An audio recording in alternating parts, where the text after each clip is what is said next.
Hello guys, வாங்க இன்னைக்கு மல்லி சீரியல்ல என்னெல்லாம் நடக்குதுன்னு பார்க்கலாம். இப்பதான் ஃபர்ஸ்ட் டைம் என் சேனலை பார்க்கறதா இருந்தா சப்ஸ்கிரைப் பண்ணிக்கோங்க.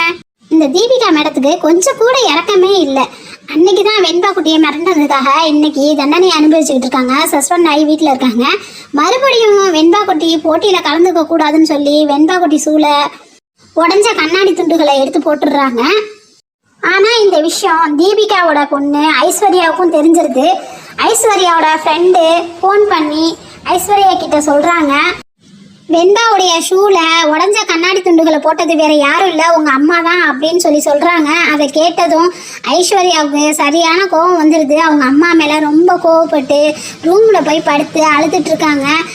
தீபிகா மேடம் அங்கேருந்து வந்து எங்கே அப்படி ஐஸ்வர்யாவை காணான்னு சொல்லி தேடிட்டே இருக்காங்க.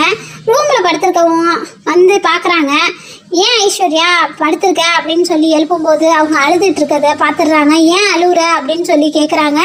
அதுக்கு ஐஸ்வர்யா சொல்கிறாங்க, உங்களை எனக்கு கொஞ்சம் கூட பிடிக்கல, நீங்கள் என்கிட்ட பேசாதீங்க, உங்களை பார்த்தாலே எனக்கு பிடிக்கல, உங்கள் கூட பேச பிடிக்கல, உங்கள் கூட இருக்க பிடிக்கல, உங்களை எனக்கு சுத்தமாக பிடிக்கல, நீங்கள் போங்க அப்படின்னு சொல்லி பயங்கரமாக கோவப்படுறாங்க ஐஸ்வர்யா. அதெல்லாம் கேட்டதும் தீபிகா மேடத்துக்கு ரொம்ப கஷ்டமாயிடுது. உடஞ்சி போய் அழுகுறாங்க. இருந்தாலும் தீபிகா மேடம் ஒரு சின்ன குழந்தைன்னு கூட பார்க்காம இப்படி பண்ணினது ரொம்ப தப்பு. அதுக்கப்புறம் என்ன நடந்திருக்கோங்கிறத அடுத்து வரப்போகிற எபிசோட பார்த்து தெரிஞ்சுக்கலாம். தேங்க்யூ.